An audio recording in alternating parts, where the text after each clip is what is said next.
বিএনপির সাথে প্রতারণা করেছে ঐক্যমত্য কমিশন। সে যেভাবে জুলাই সনদটাকে স্বাক্ষর করেছে বিএনপির সাথে, সেইভাবে প্রশ্নগুলো উত্থাপন করে নাই। তখন বিএনপিকে তো তার রাজনীতি করার জন্য কৌশল নিতে হবে, কিন্তু কৌশলটা আসলে কে করেছে?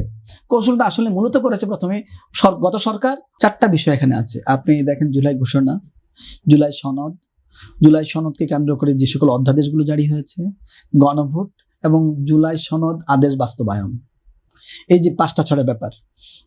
আপনি দেখেন জুলাই ঘোষণা নিয়ে কিন্তু কারোর দ্বিমত ছিল না। জুলাই সনদ নিয়ে কিন্তু যখন স্বাক্ষর হয়েছে তখন কিন্তু মানিক মিয়া এমনিতে সবাই স্বাক্ষর করেছেন, তাদের নোট অফ ডিসেন্ট সহ। কিন্তু যখন এই রেফারেন্ডামটা আসলো, গণভোটটা আসলো, তখনই কিন্তু একটা রাজনৈতিক দলগুলোর মধ্যে একটা আপনি দেখবেন মতবিরোধ দেখা দিল। কেন? সেই প্রশ্নটা কিন্তু আমরা কেউ করি না। ওই তখন এনসিপি স্বাক্ষর করেনি, এনসিপি স্বাক্ষর করেছে অনেক পর। সেটা তো একটা দিক আছে অবশ্যই, কিন্তু আরেকটা ইম্পর্টেন্ট দিক হলো জুলাই সনদে ঐক্যমত্যের সাথে যে সকল বিষয়গুলো নোট অফ ডিসেন্ট স্বাক্ষর করা হয়েছিল, ঠিক সেই ঐক্যমত্যের ভিত্তিতে কিন্তু গণভোটের প্রশ্নগুলো উত্থাপন করে নাই। মানে ঐক্যমত্য কমিশন জুলাই সনদকে ইগনোর করেছে গণভোটের প্রশ্নে। মানে গণভোটের প্রশ্নে এমন অনেক প্রশ্ন আছে যেগুলোতে ঐক্যমত্য নাই। গণভোটের প্রশ্নে এমন অনেক প্রশ্ন আছে যেগুলো ঐক্যমত্য কমিশন নিজে থেকে দিয়েছে। প্রশ্ন 4টা, কিন্তু এর মধ্যে অনেক ইস্যু আছে। তো এই যে ব্যাপারটা করেছে, এটা হলো ঐক্যমত্য কমিশনই প্রথম বাংলাদেশে জুলাই সনদকে কেন্দ্র করে রাজনৈতিক দলের মধ্যে যে ঐক্যমত্য ছিল এটা নষ্ট করেছে।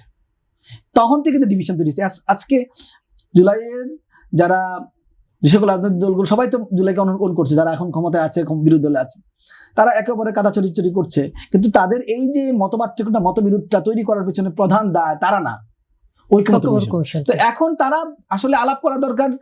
যারাই বলতেছে জুলাই সনদ নিয়ে তালবানা করছে, বিএনপিকে বলতেছে, বিএনপি তো তার অবস্থান গত 1.5 বছর যাবৎ কন্টিনিউয়াসলি বলে গেছে সে এই করতে চায় না। এখানে তালবানার কি আছে?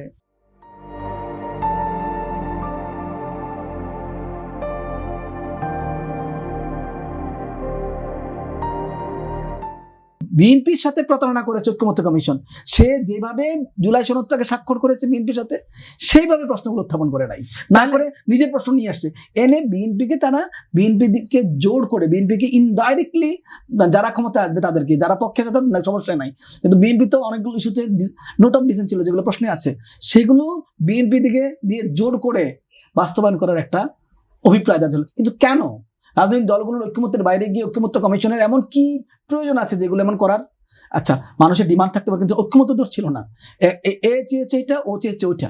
সেই জায়গা থেকে আমি বলছি আর কি, যে আজকে যে বাদানুবাদটা চলছে এটা মূলত তৈরি করেছে ঐক্যমত্য কমিশন। এবং রাজনৈতিক দলগুলো যেভাবে, যারা বিরোধী গোষ্ঠীতে আছে, তারা যেভাবে বিএনপিকে দোষারোপ করছে, এখানে বিএনপির কোনো দোষ নাই। কারণ বিএনপি তো এই পুরো প্রক্রিয়ায় নিজে কি করবে ক্লিয়ারলি সবসময় বলেছে, ঐক্যমত্য কমিশনে গিয়ে বলেছে। এখন একটা বিষয় ছিল যে গণভোটের ব্যাপারগুলোতে, তো এখন যেহেতু বিএনপি বুঝতেছে ঐক্যমত্য কমিশন অথবা অন্যান্য রাজনৈতিক দলগুলো বিএনপির সাথে এক ধরনের কৌশল নিয়েছে, তখন বিএনপিকে তো তার রাজনীতি করার জন্য কৌশল নিতে হবে। কিন্তু কৌশলটা আসলে কে করেছে?